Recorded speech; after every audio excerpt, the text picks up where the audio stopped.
ये एक आक्रमणकारी लुटेरे की याद में कुछ लोग उर्स क्यों मनाना चाहते हैं और ये कब्रों से बाहर क्यों आ जा रहे हैं? इनको कोई ऐसी कब्र नहीं है कि परमानेंट दफना दिया जाए। जैसे नेपोलियन को आपको पता है 7 कब्रों में दफनाया गया, क्योंकि उसके बारे में मान्यता थी कि वो कब्र फाड़ कर भी निकलेगा और युद्ध के मैदान में नजर आएगा। तो उसका जो म्यूजियम पेरिस में बना, उसको 7 कब्रों के भीतर रखा गया है। इनका भी कोई ऐसा इंतजाम क्यों नहीं किया जाता? देखिए, इंतजाम तो 12वीं शताब्दी में ही हो गया था, लेकिन जब हम 21वीं शताब्दी में इस पर चर्चा करते हैं तो राजनीति में जब सत्ता और चुनाव और वोट महत्वपूर्ण हो जाता है, तब तमाम सारे आक्रांता और तमाम सारे पुराने लोग बाहर आ जाते हैं। इतिहास तोड़ मरोड़ कर जो चीज़ें लिखी गई, प्रचारित की गई, उन सब पर बहस चलने लगती है। बहस 500, 700, 1000 साल पीछे जरूर हो रही है, लेकिन देश आगे प्रगति कर रहा है। ये आर्थिक रूप से रोज समाचार पत्रों में दिखाई पड़ता है। मेला हमारे यहाँ तो जो हमारे महापुरुष हैं, जो प्रतिष्ठित लोग रहे हैं और जो हमारे देवी देवता हैं, उनके विरासत पर, उनकी ऐतिहासिकता पर, उनके काम पर लगते हैं मेले। और यही पैटर्न भारत में मुस्लिम महापुरुषों के लिए भी लागू होता है, जो समाज के कल्याण के लिए, जिन्होंने दीन के लिए इस समाज में रोशनी दिखाई, उनका भी भारत में हिंदू और मुसलमान उतना ही सम्मान करते हैं। लेकिन एक आक्रांता के नाम पर जब मेला की बात आती है तो स्वाभाविक है कि चर्चा होगी, और चर्चा भाजपा की सरकार में नहीं होगी तो फिर कहाँ हो पाएगी।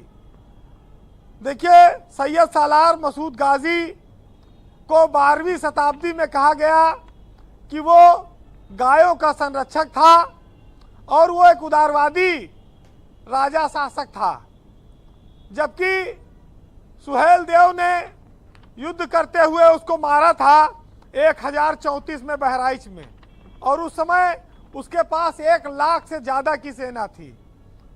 जो आदमी सोमनाथ से लूट कर चला हो और वो दिल्ली, मेरठ और कन्नौज और फिर बाराबंकी तक आ पहुंचा, और फिर उसने ये सोचा कि बहराइच पर हमला करके अयोध्या के राम मंदिर तक वो जीत ले, वहां पहुंच जाएगा।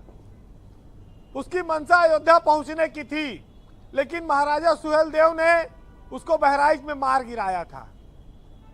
आज उसके नाम पर मेला की बात आई और उस पर रोक आ गई, और बहराइच में भी एक मेला लगता है सालार गाजी के नाम पर, उसका नाम है जेठ का मेला। और यहाँ संभल में नेजा का मेला, नेजा मतलब एक झंडा जो गाड़ दिया जाता है खोद के, जो ध्वज टाइप का होता है राजाओं का, उसको नेजा कहते हैं, और वो प्रतीक है उसके शासन का।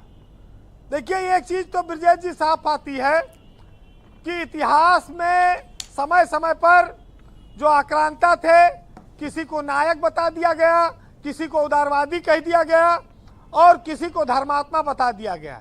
जो लूट करे, हत्या करे, बलात्कार करे, वो बाद में आगे चल के महात्मा बन जाए, महापुरुष हो जाए, उसके नाम पर मेले लगने लगे। ये इस तरह की बड़ी सारी कहानियां इतिहास में हैं, तमाम अलग अलग तरह के पुस्तकें लोगों ने लिख दी हैं। लेकिन ये सच्चाई है कि जिसने सोमनाथ में शिवलिंग को तोड़ने की कोशिश की हो, जो ज्योतिर्लिंग है, वो उससे बड़ा पाप कोई हो ही नहीं सकता है। और जिन इतिहासकारों ने हमारे तीर्थों को लूटने वाले महमूद गजनवी और उसके भांजे सालार गाजी को महिमा मंडित किया है, उन सबको खारिज होना चाहिए। वो पाकिस्तान में उनकी गुणगान हो, महिमा मंडन हो, इराक ईरान में हो, कहीं हो, लेकिन भारत में नहीं होना चाहिए। आज सालार गाजी ना तो कोई महात्मा है और ना कोई समाज का रक्षक। हजारों लाखों लोगों को रौंदा, मारा, महिलाओं बच्चों को किया उसने अत्याचार। लेकिन समस्या ये है कि भारत में जब बात करते हैं हम, तो लोग कहते हैं अरे वो इमारत बनाए रहे, उनकी स्थापत्य कला, उनकी पाक कला, उनका खाना पीना, उन सब पर भी देखिए जो हमारे धरोहर बन गई हैं, जो हमारी संपत्ति हैं, जो कला का सम्मान है, वो भारत का, यही तो भारत की ताकत है, यही तो हिंदुत्व और भाईचारे की ताकत है कि हम हर अच्छी चीज को अपनाते हैं, वो चाहे मुसलमान के भीतर हो, चाहे सिख में हो, चाहे ईसाई में हो। मेल जोल को आगे बढ़ाते उन संस्कृतियों को हम स्वीकार करते हैं, लेकिन कोई उपद्रव करे, कोई मारकाट करे, उसको स्वीकार नहीं किया जा सकता और आने वाले पीढ़ियां भी इसको स्वीकार नहीं करेंगी। ब्रजेश जी, ये देश संभल सिर्फ एक इशू है, संभल पर चर्चा हो रही है, लेकिन पूरे देश में इस बात पर सहमति है कि मुगल बादशाहों के रूप में जिन्होंने अच्छा काम किया उनको लोगों ने सम्मान दिया है जी, और जिन्होंने लूटा, अत्याचार किया, वो तो मारे गए, किसी के बेटे ने मार दिया, किसी के भाई ने किसी को मार दिया। सत्ताओं की खातिर हत्याएं होती रही, ना बाप देखा, ना भाई, ना बेटा।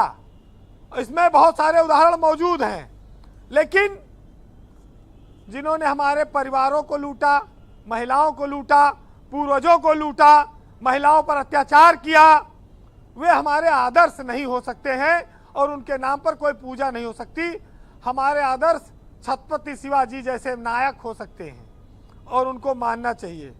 फिलहाल सुनिएगा कि हिंदू मंदिर तोड़ने वाला औरंगजेब हत्यारा था और राज खुला तो मुंह पर ताला, औरंगजेब हत्यारा था। गर्दन काटी और जनेऊ संतों का अपमान किया, काम किया जिसने हर काला, वह औरंगजेब हत्यारा था। और भोले शंकर की काशी में मस्जिद को तामीर किया और जिसने तोड़ा भव्य शिवाला, वो औरंगजेब हत्यारा था। बहुत शुक्रिया वीरेंद्र जी, आपका बहुत बहुत धन्यवाद ग्राउंड जीरो से अपना फीडबैक, ओपिनियंस और ऑब्जर्वेशंस हम तक पहुंचाने के लिए। बहन भाइयों, ऐसे इतिहास में कुछ उदाहरण भी भरे हुए हैं, विशेष तौर पर